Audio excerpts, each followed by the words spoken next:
आज हम विश्व के कृषि प्रदेशों में स्थायी कृषि एवं अन्य कृषि प्रदेश हैं उनके बारे में अध्ययन करेंगे। स्थायी कृषि से तात्पर्य है जब स्थानांतरित कृषि को स्थायित्व प्राप्त हो जाता है तो उसे स्थायी कृषि कहा जाता है। स्थायी कृषि एवं स्थानांतरित कृषि में केवल और केवल स्थायित्व का ही अंतर है, क्योंकि जब स्थानांतरित कृषि करने वाले जो लोग हैं वो कृषि को धीरे धीरे स्थायित्व रूप देने लग जाते हैं, एक ही खेत पर प्रतिवर्ष फसल उगाने लग जाते हैं, तो उसे स्थायी कृषि कहा जाता है। इससे पर्यावरण को जो नुकसान हो रहे हैं वो भी उन नुकसानों से बचा जा सकता है तथा धीरे धीरे उनकी आजीविका में भी स्थायित्व आता है और वो खुद के लिए निर्वाह कृषि के साथ साथ आगे चल के दूसरे उपाय भी अपनी आजीविका बढ़ाने के लिए दूसरे कृषि के प्रतिरूप उनको भी अपनाते हैं। स्थायी कृषि के जो मुख्य क्षेत्र हैं वो मुख्यतः आर्द्र उष्णकटिबंधीय मैदानी भाग, जहाँ अपेक्षाकृत अधिक सघन आबादी मिलती है। उर्वर जलोढ़ मिट्टियों में खाद्यान्नों की कृषि को सरलता से किया जाता है। इसके अलावा वाणिज्यिक महत्व की फसलें जैसे निकटवर्ती क्षेत्रों में की जाती है, मिर्च, मसाले और रबर। इसमें कृषि के साथ साथ आवश्यकता के अनुसार पशुपालन भी किया जाता है। स्थानांतरित कृषि की अंतिम दशा में जब मानव पशुपालन करके पशुओं के गोबर को खाद के रूप में प्रयुक्त करने लगता है तो उसके खेतों में निरंतर उत्पादन होने लगता है और फिर वह भूमि को बार बार साफ करने से भी बचना चाहता है। एक तरफ इस कृषि के लिए जो प्रेरक तत्व है वो मानव की सोच और उसके द्वारा जो पशु पाले जा रहे हैं, पशुओं के लिए पशुओं का जो गोबर है वो उसी खेत में वो बार बार खाद के रूप में प्रयोग लेता है, जिसके कारण उसका भूमि से जुड़ाव हो जाता है और भूमि की उर्वरक क्षमता भी अच्छी हो जाती है। और दूसरा, वो बार बार प्रतिवर्ष या 2, 3, 5 साल में खेत को साफ करके दूसरे खेत में कृषि करना, उस प्रक्रिया से बचना चाहता है। कई बार आदिवासियों में इन चीज़ों पे लड़ाई झगड़े भी होते हैं, तो स्थायित्व को महत्व देता है, शांति को महत्व देने लगता है। इसके अलावा गोबर के साथ साथ जो अन्य कूड़ा करकट होता है उसका खाद के रूप में प्रयोग करने लगता है। कृषि शक्ति के लिए स्थायी रूप से पशुओं का उपयोग करने लगता है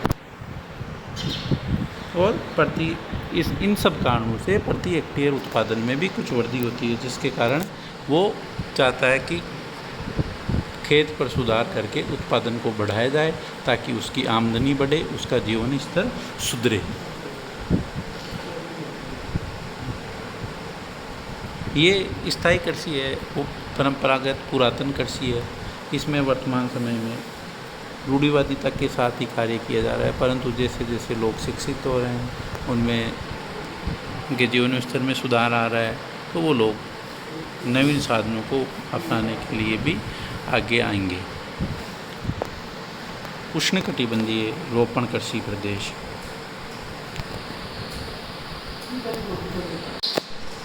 इस प्रकार की कृषि मुख्य रूप से उष्णकटिबंधीय क्षेत्र में की जाती है। इसमें किसी एक फसल को बिक्री द्वारा मुद्रा प्राप्त करने के उद्देश्य के लिए ही उत्पादित किया जाता है, जैसे रबड़, चाय, कौवा, गन्ना, केला इत्यादि। इस प्रकार की कृषि को कृषि वैज्ञानिक मोनोकल्चर भी कहते हैं। कुछ विद्वान इसे बागाती फसल मानते हैं।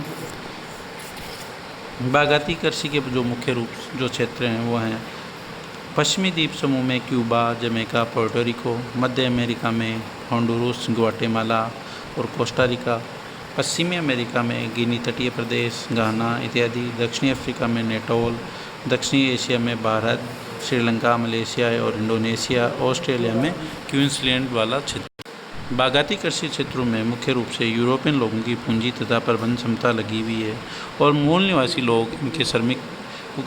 इन क्षेत्रों में श्रमिकों के रूप में कार्य कर रहे हैं। इस प्रणाली में फसलों के उत्पादन में बहुत से प्रक्रम होते हैं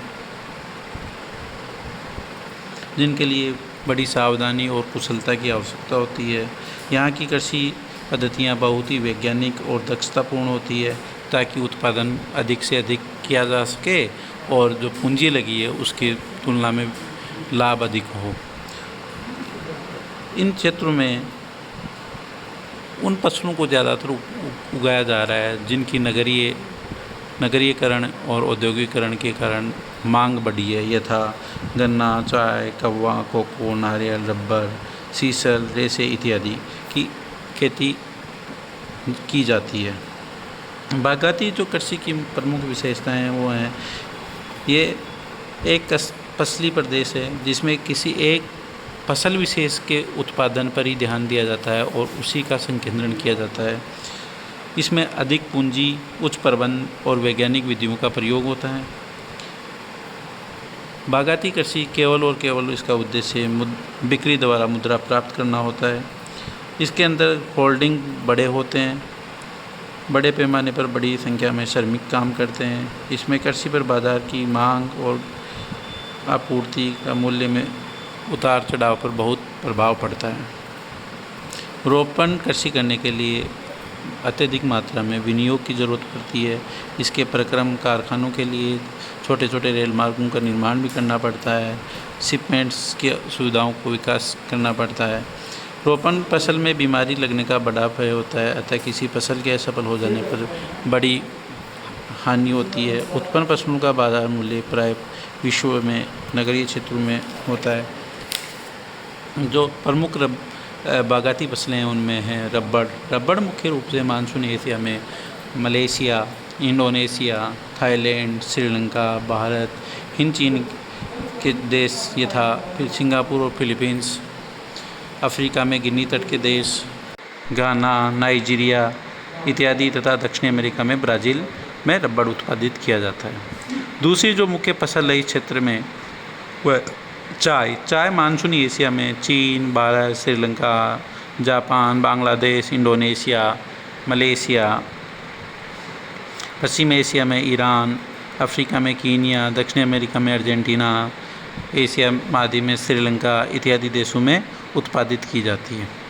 नारियल का मुख्य रूप से उत्पादन दक्षिण पूर्वी एशिया के तटीय प्रदेशों तथा भूमध्य रेखीय अफ्रीका व दक्षिणी अमेरिका के तटीय प्रदेशों में होता है। कव्वा अर्थात कॉफ़ी दक्षिणी अमेरिका में ब्राज़ील, कोलंबिया, इक्वेडोर, वेनेजुएला व पेरू, अफ्रीका के गिनी तटीय क्षेत्रों यथा आइवरी कोस्ट, घाना व अंगोला, युगांडा, इथियोपिया, जायरे इत्यादि क्षेत्रों में उत्पादित किया जाता है। और भारत और हिंद एशिया के देश इन क्षेत्रों में कव्वा का उत्पादन प्रमुख रूप से होता है। केला मानसूनी एशिया में यथा Bharat, Philippines, Hind Asia, Malaysia, Singapore